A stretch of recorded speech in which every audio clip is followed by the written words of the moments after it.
arkadaşlar, bugün sizlerle mob modunu tanıtacağım. Bazen hata oluyormuş.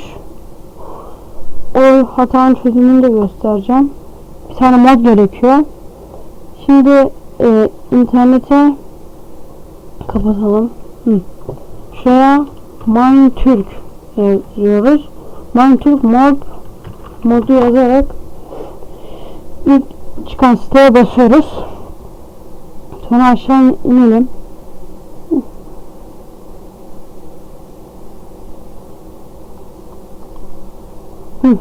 Şurada sürümümüz neyse, bence 1.10 buna basıyorsunuz. Ondan sonra buradan indire basın, şuraya geliyor zaten. Ondan sonra onu mod klasörüne atıyorsunuz. Bakın arkadaşlar. Şimdi deneyelim.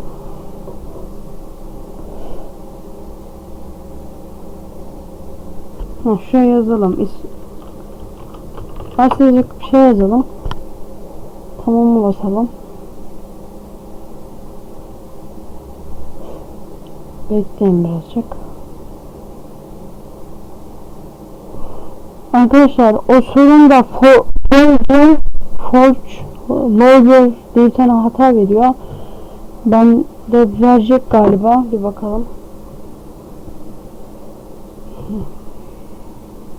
Evet arkadaşlar, işte bu hatayı veriyor.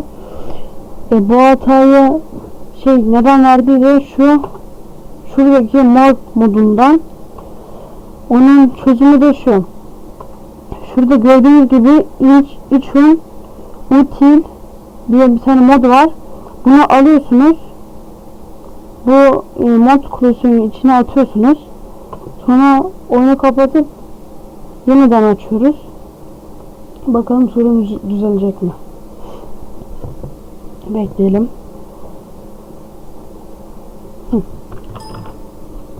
Şöyle yazalım. Play. Arkadaşlar, bir tane kanalı yeni açtığım için daha bir tane video var. Bu da ikinci video olacak. Böyle bir şey, mod tanıtım videosu gibi. Bekleyelim.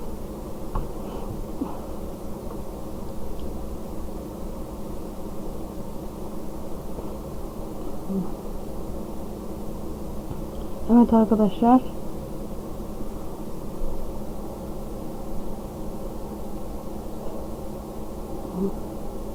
Gördüğünüz gibi oldu. Bak, mod tuşlardan bakalım. Bak, görüyorsunuz morph. Şimdi deneyelim. Ben açmıştım, bir tane de yeni açalım.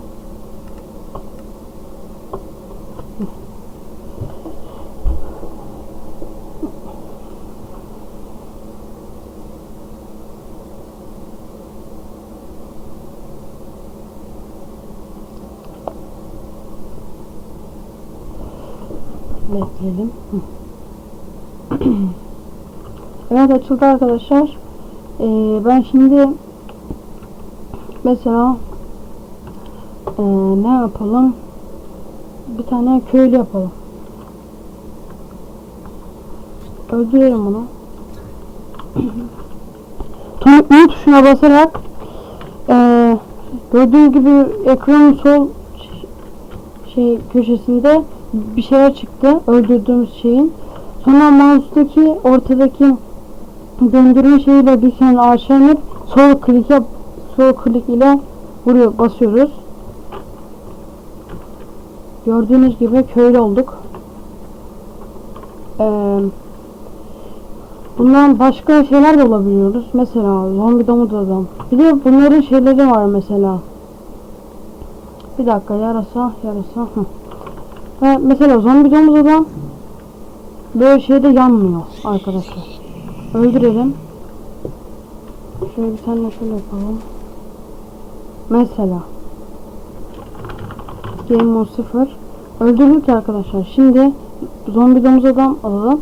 Gördüğünüz gibi zaten zombi domuz adamın yanında alev işareti yok. Bak, Game Mode 0'dayız. Zombi domuz adam ve yanmıyoruz gördüğünüz gibi arkadaşlar. Şimdi yarasa öldürelim.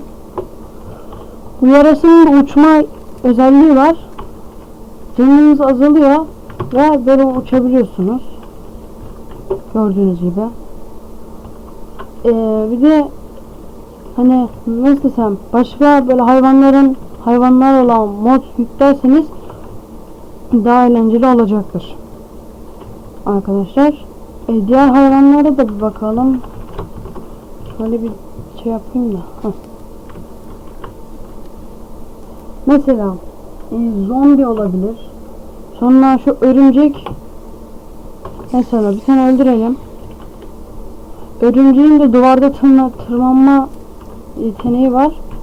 Böyle küçük bir şey oluyor. Game mode 0. Şöyle şey yapalım bakalım. Gördüğünüz gibi şöyle çıkıyor. Sadece bir tane tuşa basmanız yetiyor. Bir dakika şöyle kıralım. Gördüğünüz gibi kolay bir şekilde çıkıyor.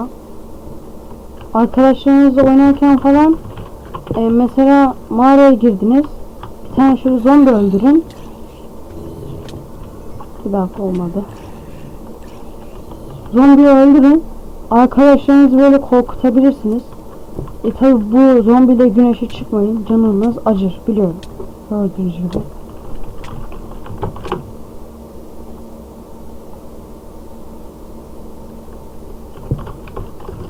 Aynen şimdi. Evet arkadaşlar, ateş dirençli zombi. Diğer hayvanlara bir bakalım. Mesela ahtapot. Bu ahtapot, bir dakika. Arkadaşlar şimdi bak, mesela bunu öldürün.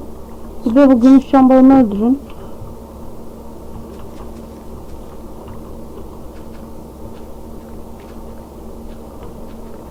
Evet arkadaşlar.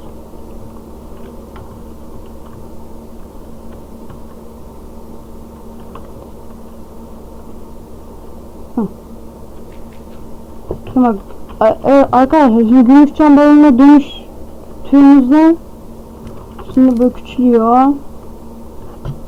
Artık böyle tek blok diğerlerden çok rahat bir şekilde geçebiliyoruz. Şu an hemen böyle gidelim.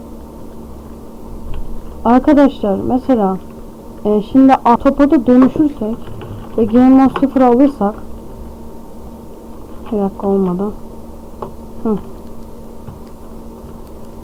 Şimdi bu ahtapota dönüştü. Etraf böyle sisli oluyor. Ama böyle suyun içindeyken hiç etlerin olduğu yerde hiç şey gözükmüyor, gördüğünüz gibi. Gitmiyor yani. Ama böyle dışarı çıkınca havasızlıktan, yani böyle suyun altında yaşadığımız için böyle şeylerimiz gitmeye başlıyor. Sonra başka ne yapalım? Mesela endermenlerin falan böyle ışınlanma yetenekleri yok bildiğim kadarıyla. Mesela bir tane enderman öldürelim. Işınlanma.